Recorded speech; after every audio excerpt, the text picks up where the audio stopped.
right, ladies and gents, we're back. So this is part 2 to the discussion.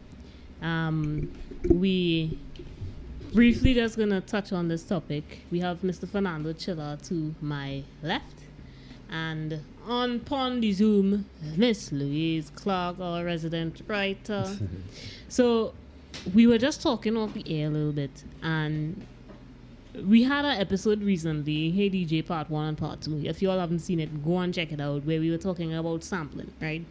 And it's in the description. Look in the description, right? So the slant on this discussion is we want to talk about lawsuits, right? And Fernando laughing because he seems prepared. He seems very prepared for this, right?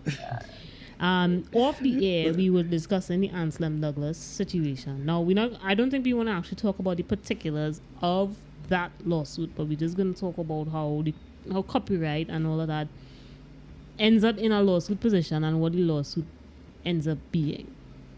Yeah. So, I mean, as we were discussing, again, welcome back, everyone. Welcome back. We're discussing copyright is broad, is wide. So, So, when you come specifically to sampling is basically you're sampling a song recording. You're sampling you're taking out part of that song recording, right? And you either sing it over, or you place it within your new beat or your new song, right?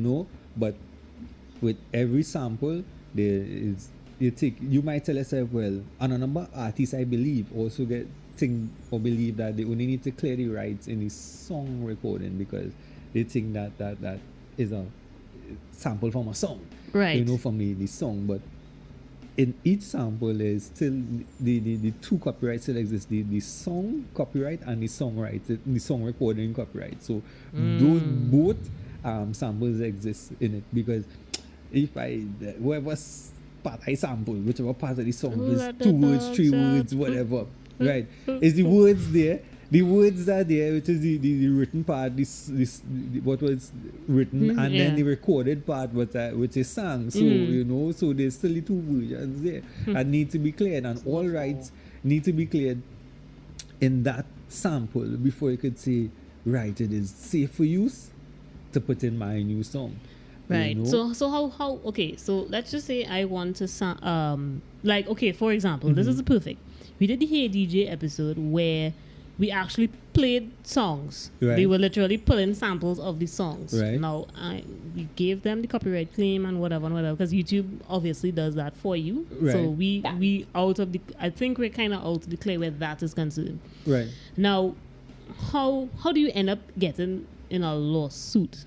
Right. So if it is, again, you took that sample, and you place it into a new recording, and again, if you didn't clear your rights, right, with all who were involved in that sample, then that's how the lawsuit comes about, because the songwriter was involved in the writing of the song, right, and the lyrics for that song that was recorded, and the person who sang the song also too, the performer, and everybody else who was involved in that making of the track from the written to the recorded part. If no one in cleared, no rights in cleared there, then that's where lawsuit. Anybody's up for grabs to say, hey, all owe me so and so, because I ain't seen no money come through, all they making this certain money, and I didn't see nothing come through. My publishers tell me, look, no, they didn't get no, they didn't clear no rights, or they didn't give nobody permission. Nobody came to me direct. Nobody came to my publishers. Nobody came to the recording label, to clear it. But Fernando, I had to ask this question. I had to ask this question, right? Why is it record companies who have made billions of dollars, who probably have what do you call a lawyer with a doctorate? A jurist. Well, let's go with an entertainment lawyer, a business lawyer. Right. Yes. You have entertainment lawyers on staff, right? Your company millions of dollars. Right. It's kind of shameful if you have all of that personnel and you're making all this money only to be sued. Right. So because it's not just artists who get sued. Whole labels are dragged to be sued. Right. So on labels supposed to have some sort of backing, checks and balances because.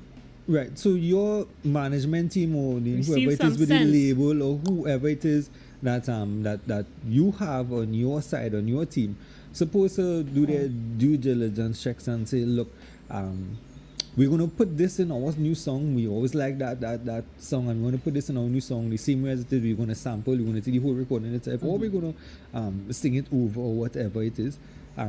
They need to go and check and see, well, let's see who we have to clear the rights with. Yeah. No, depending on it might sound easy, but with technology now, and even before, especially if it's an older dated song, most of the information or who you may need to contact to clear these rights would have been on paper, not digitally updated. Right.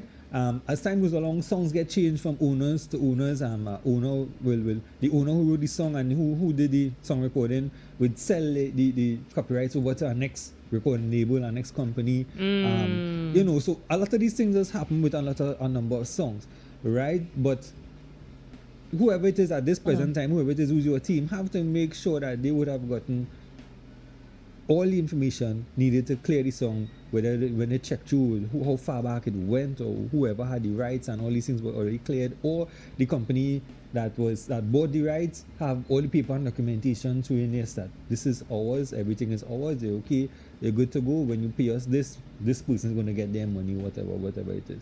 But again, that also has to also do proper record keeping and proper checks on in terms of from the artist side. So example, if an artist, this is what I'm saying, the older artists also, older times would have been through paper documents.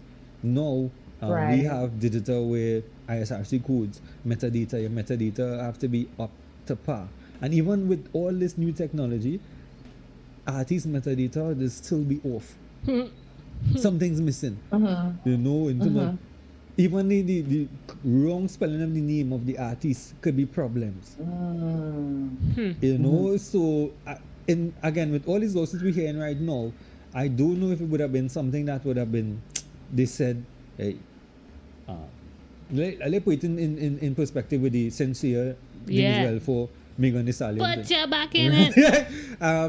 Let's say I don't know, I can't.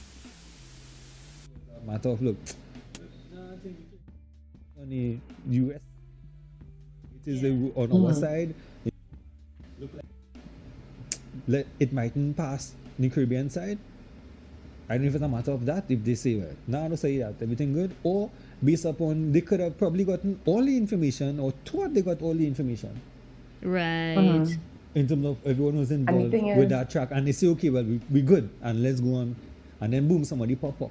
You understand? Now again, it could be on their end as they thought they say, well, everything clear, right? Or it could be on the end of the fellow poop on nasty or whatever, in that he didn't put down his name correct or his information correct on the track at that point in time for submitting or for when. So they're looking and see, we never see no poop on nasty or whoever it is.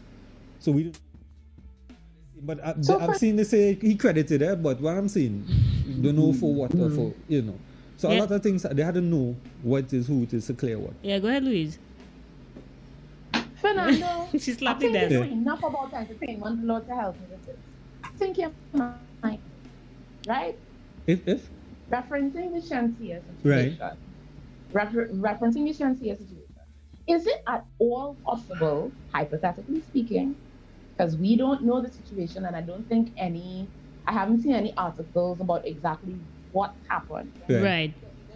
Two scenarios that could have happened. Is it at all possible that a judge could say to both parties, or no, let me not put it like that. Is it possible that a judge could take into consideration that a record label would have tried to find the right copyright holder, Right. and just did not find the right copyright holder because of that same record keeping gap that you would have described? Is it possible that a judge could say, well, right. is it possible? Right. So in a case like that, again, when they reach in court, both matters bring their documents stating so and so, and they whatever it is, they go through the case and say, look, okay, well, this wasn't really their fault, or they prove that it wasn't for spite.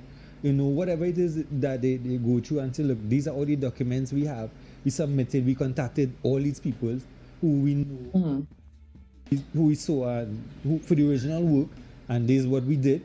It is 15 people that who we saw, and these 15 people were paid.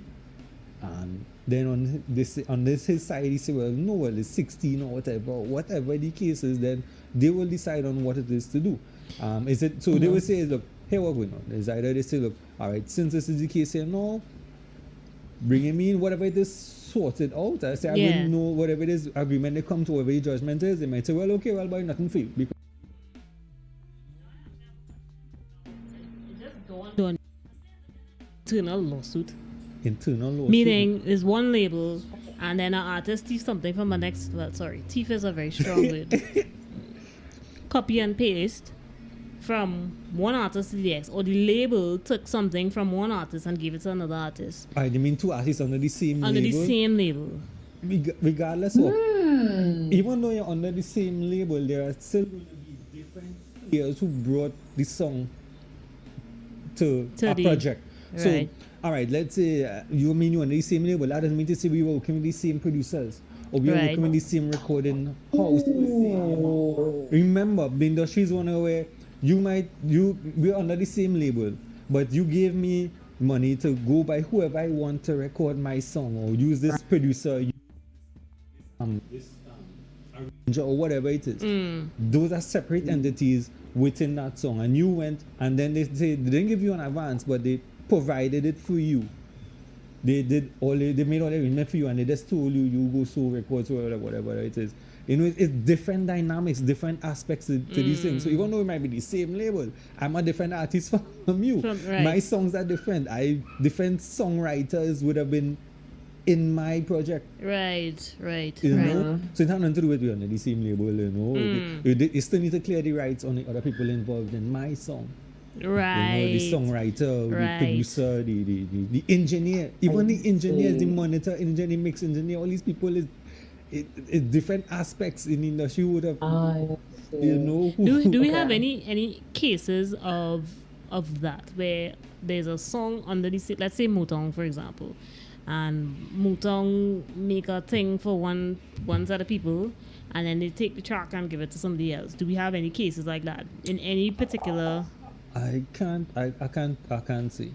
But what I'm saying, even regardless of, they still need to clear rights. Right. Because they under the same artist might be on the same recording label, right? They might not have much rights to clear because we already have the documentations for this from this artist based on our contract with the artist. Right. We have creative control. We could do whatever you want for the next 5-10 years, make a next adaptation, make a next cover, whatever. We could do whatever it is. That's what they have with the artist. So they already cleared in that aspect with that.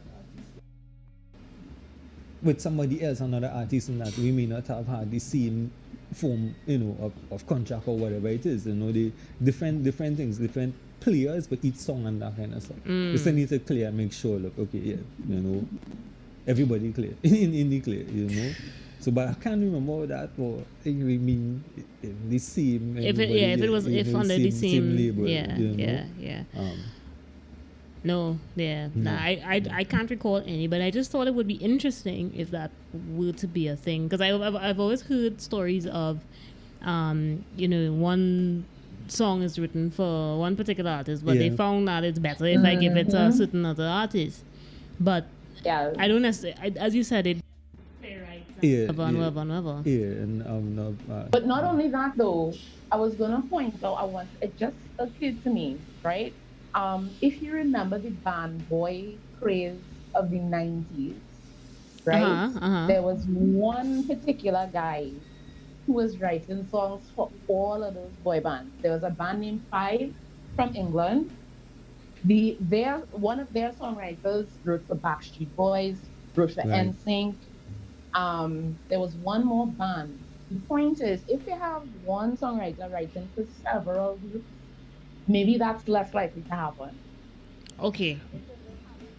Internal issue. The clashes, internal lawsuit. Yeah, but that is just said and done, because if I'm a band, right, I may not want to have one writer write for my full album. And one writer one writer, you know, a band will want different type of writers with different moods, write for different Yes, songs. of course. And then on one course. song, sometimes it will only be one Down the writer rabbit for hole we go. one writer for a song. You know, there are many writers, right? In terms of the lyrics and that kind of stuff. Yeah, Beyonce, we know it's you. You know, so Wait. a number of albums and bands, you don't use just one song. I'm talking the truth. Am I not talking the True. truth? No. Beyonce has like So- 8 or 10 songwriters for one of her songs. On At the- least most Yeah, of these, but here's most the of the thing, popular though. song singers have like 10 songwriters. Yeah, but here's, you know what I don't understand? Mhm. Some of these songs that have like 10 and 15 writers are so simple. And then there are some songs that are just like blow your mind. And Because it's from one the mind person. of Right. one person. One person. Was one it person. yeah. One person would Freddie. have Bohemian that's it. Rhapsody? Yeah. Yeah. Yes, Freddie. And I Freddie like Mercury. how you went there. They actually had a formula in that.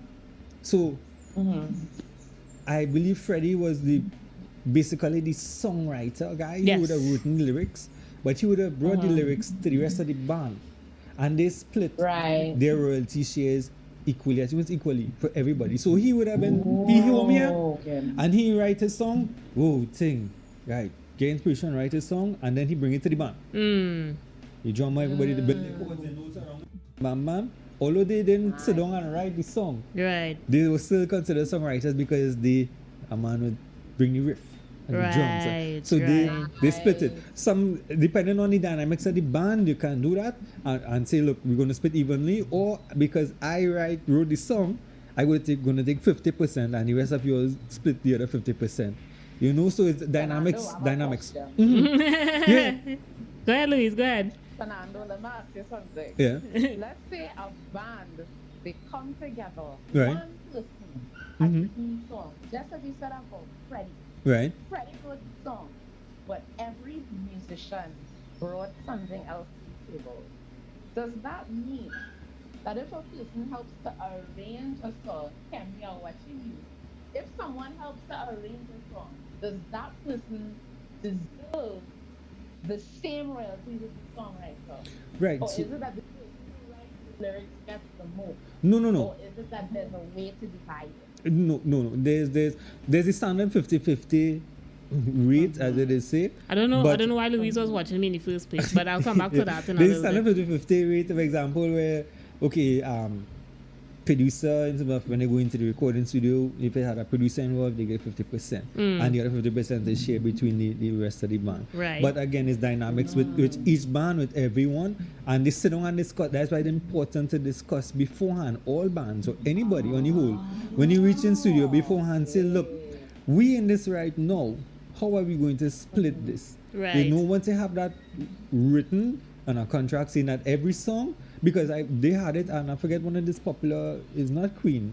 Well, Queen was with Freddie and them, but our next, I think it was Rolling Stones, Mick Jagger and these guys. They already had an agreement. Look, no matter who write the song, everybody getting even splits, regardless. Don't matter. So if But this has to be in writing. in writing, and this is the backbone and everything. So the contract part, a lot of in the business is see that written contract. That is what keeps everything. Like not having one that's keep them friends. Wait until the song get big, and you will see who is friends, because not everybody fighting. But I do this and I do that, and without me, it ain't gonna reach nowhere. And this man who wrote this song will say, "But I write this song. I need the biggest share and money." Yeah. And then lawsuits coming now. It's fair. That's how it's fair though, because a person can write a song, speaking from personal experience. Right. A person can write a song. I don't understand. No concept of background vocal. I understand what you So mean someone now. else comes in and gives them a complete The parts of the background vocal. All right. Yeah, All right. yeah. So let's break it down. And then someone else brings, sorry, Fernando. And Yeah, someone no. else brings a good chord structure, some nice riffs, some all kind of things. Right. All kind of things to make that songwriter song a song. Right. So Louise. so all right. So let me put it to you. That sounds like it personal to you, girl. It Touching sounds you. very personal, Louise. So all right. So let me put it to you. Let's break it down systematically, right? So what you're saying is that you wrote a song, and who wrote it? Somebody else wrote a song, and Louise and I joined that situation. and we help arrange and Right. structure and the blah blah blah blah blah blah blah. Right? Anybody? And the thing is, hold on, sorry, Fernando. Yeah, go ahead. The contributions that were made was substantial. Right. So, all right. We're not talking about something small. We're talking about from start to end. Right. Right. And show. So this is where all who were involved in the creation of that song, making the beat, making the music, melodies and that kind of stuff, everybody who was involved need to sit down with a split sheet, a song split sheet, and say, look, discuss it. Say, look, I did so and so. They trash it out and say, okay, well, I'm going to take 25%, I'm going to take 10, I'm going to take 15, I'm going to take... But it has to come up to 100% at the end of the day, no matter how it's split. And this is what you're going to use as your information in terms of this is the people who own the shares in the song. This is what we're going to also use to send into cut or whatever in terms of these shares of royalties that we're going to get. All who were involved, right? Yeah, okay, how funny this thing is, eh? If we doing a song here now every day, every week, and this is a studio, and we recording every week, and you know what I mean, like recorded, and I coming down here every week, right? We ain't talking about splits as yet, and I coming down here every week, and I being transported by somebody here every week, and I not paying that person. This how funny these things are. There's no joke, eh? And boom, we record this song, we make it. Big song, Big $1 hit, million yeah. hit, $1 billion hit, million views, YouTube, whatever. The man who dropping me here, who I was not paying, could claim to this song, you know.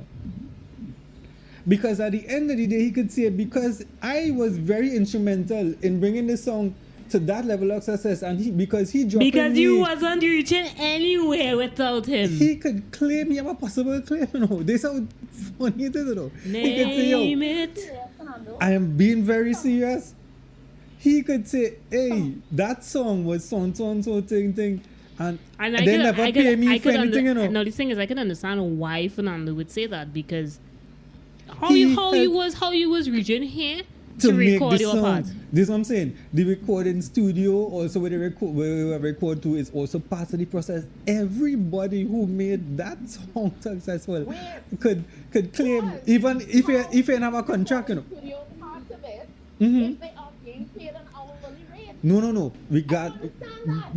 Regardless of, they are still part of it. Even though you pay them on rate or rate, they must Makesi still get. looking like here, They still have Luis. entitlement to the. Go to. Hold on. Luis, yeah, no. No, I'm not talking about the producer. Yeah, no, Luis. Studio as Luis. two separate things. Yeah. Luis, if you don't pay the studio does own the masters. Yeah, they own it. So it is a lot of dynamics into it, right? And also a lot of understanding, a basic understanding. It has to be done in written contracts, right? For people to know, right? In order for the studio to give up their master rights, they must put that in writing and say, look, okay, I'll pay me whatever, or give me a royalty rate. I don't want no master rights in the day to say you fix up. It's a lot of clearances. It's a lot of, and again, this why tell artists. I can give an example. At present, it's not a situation actually. It's a good thing because the artist I work with is lyrically inclined, and he's dropping his album very, very soon. All look out for that. Boop, boop, Right. boop, boop, Yeah. clap, plow. And what had happened is he said, well, you didn't make the beat, but you were the engineer and the producer on the track. I mix and master, record, tweak this, Right. do that, and all that. He said, we're going to have to do some splits. And I'm going to go into Right. my business. But my point is this. Had he not recorded that song by me, the song would have never probably get released. Right. But you ain't put down nothing, you ain't do nothing, you already just talk verbally for now. No, it's in writing. Right, so good. It's in writing. Good. It's So very much in writing. So that's why I say encourage artists beforehand. Look, all you don't get faced with the hype. We in studio, things have to happen. Pull paper one time, contract. Yeah. So we know, look, and then you have to discuss either two, is this a pre-production setting right now? Is it that we just trusting out things, or is this final production? Is it what it is? Is it a rehearse? Is it a demo we're gonna do? Is it okay? And I was gonna ask about demos too, and how that whole thing is gonna play. Because if I'm the songwriter and I basically record the song, write the lyrics, arrange it in my head, and then send that as a demo to somebody else. Right. How does that work? Same thing applies in that you have rights in it. When you send that demo to that artist, you could say, look, if you don't like it, so is the feedback in them up? They like it, they say, okay, right, cool, I like this. You could put a contract to that demo and say, look, within the next 6 months or so, if you haven't done anything with this demo or gotten back to me with any feedback saying, look, okay, you want to go and record it, it comes back to me, or you're still in control, but you have every right to go to any other person and put that product, that track, and they could record it. It's a business, and again, it's like any other thing, is buying and selling. This is a business with buying and selling. Is a market, is a product. That was artists, I don't know, it's a product they have. If you're selling, producers, I don't know, it's a product you have. It's selling something. I remember Zane saying that a time. This was when MtothePower4ltd was actually on the show. They said it is a product. It is a product. So stop. Yeah. So it's again contracts. Do go no hype, do go no phase, and friends. You will stay friends once you have the contract with me. Because I guarantee you, when that song, when they blow up, everybody want to know, where my portion? Where my portion? All them pay me not know. Remember, I record the song for free. And so where my money? So keep the friendship intact and first sign a contract. Keep the friendship. So first sign a contract in order to keep the friendship intact. Keep if it is you don't want to sign a contract with me, well then I'm sorry. It is just good. It is good business practice too, and the reason why also I let people know that contracts. Again, we don't think our mentality sometimes, in Trinidad is this. Contracts is a form of record keeping. 10 years from now, let's say they want to heavily invest in Trinidad and Tobago music, the outside market, and your album comes up, they are going to want to know and see, okay, where is the contract work for each and every one of your track if you want to buy your catalog. And once you can provide that for them between 24 to 48 hours, bye for you, on to the next artist, on to the next one. We don't have time for that all day. The outside marketing have time for that. Your business had to be in order, your records had to be in order, your contracts had to be in order, all rights had to be in place, right? If it cleared, or if we know who it is we need to go and call to clear before we say, yeah, we buying our catalog. It's not just so. So when you see they buying them big artist catalog, 400 something million, them had a business in order. Yeah, Makesi. I agree. One of the other things I'd like to throw in is that as Trinidadians, we like to do things by vibes. And I feel like that's why we don't like to sign contracts. Yeah. Because we now we are now obligated to do something, and I don't think we like that idea. We like to go into a situation with the vibes, how I feeling, yes, and me really feeling to play music today, and I sign a contract that I need to get this done, the studio booked for a certain amount of time.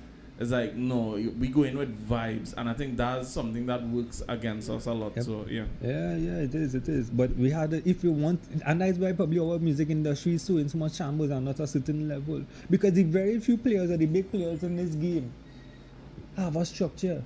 Yeah. And they move into that structure and they're making sure that everything in order. You understand?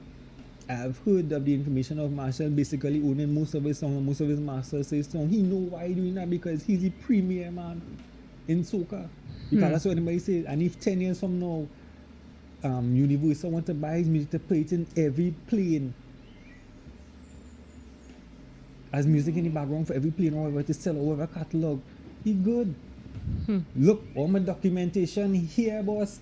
Look at it. Hey, ha! Big money had a run. Hey, careful, we get copyright strike for that, Big money had a run. So, and that's the level. YouTube it, we acclaim. And then we come down, we play it. That's it, that's a wrap. Yeah, you know what I'm saying? I'm just saying, as we, and no, what I'm saying, right? If we as artists, regardless of whatever level you are at, don't have your business in order and don't put your thing on some structure in place, then it don't make sense. Artists need to be, as I always tell you this, artists need to be creative. Have a separate team to organize your business. Make sure you as an artist know the business side also. Because there are a number of artists out here, they don't know the business side. You know? And they trusting that the people who they have working for them know it, and they getting shaft. I could tell you some. I wouldn't say. I've come into some instances where people call me and say, boy, I said, no, XYZ, thing, all in set up that, this, that, they don't record song, I went, oh, they anyone apply, it's not my market. Or any other society. And you have an artist team. I got contract already. Anyway, with these persons that they contract, and they basically, what the contract stated is, I don't even know what type of contract it was, if it was a recording contract or publishing contract, but the person who is the manager is like, about 10 things in one contract. Manager contract, endorsement contract. If they get endorsement, they want to take this, that from that. The amount of things. A 360-degree contract, what it is, I don't know. Pressure in the camp. That's what it boils down to. Pressure in the camp and maybe I could say dysfunctional music business that we have. I don't like to call it a music business, but maybe in Trinidad in particular, it is a dysfunctional music business. It is. It is. And I think that's a good way to end this discussion. Louise, thank you for joining us. Fernando, thank you for joining us. No problem, girl. Anytime. Yeah.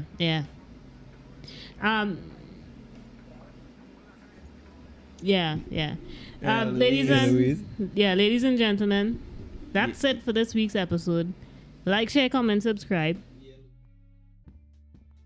We don't want to do a study what we laughing at. It's an off-air situation. That's it. As we have all Fernando's information, everything that we have discussed would be down in the description below. Listen, the best way I could say this is share the information is vital. I'm not doing this for me. I'm doing this for all you, because some of you all probably just don't have access to all the information that you need to protect yourself, and or if you want to utilize something simple like utilizing a sample. All you probably don't have all the information. So again, the people who understand Makesi behind the scenes, giving us the insight, giving us the information. To point in the right direction and say, look, check this one, or talk to this person. Yeah. So share it up. Like, share, comment, subscribe, as I said before, and we will see you and we will hear you on the next one. Yeah. Peace.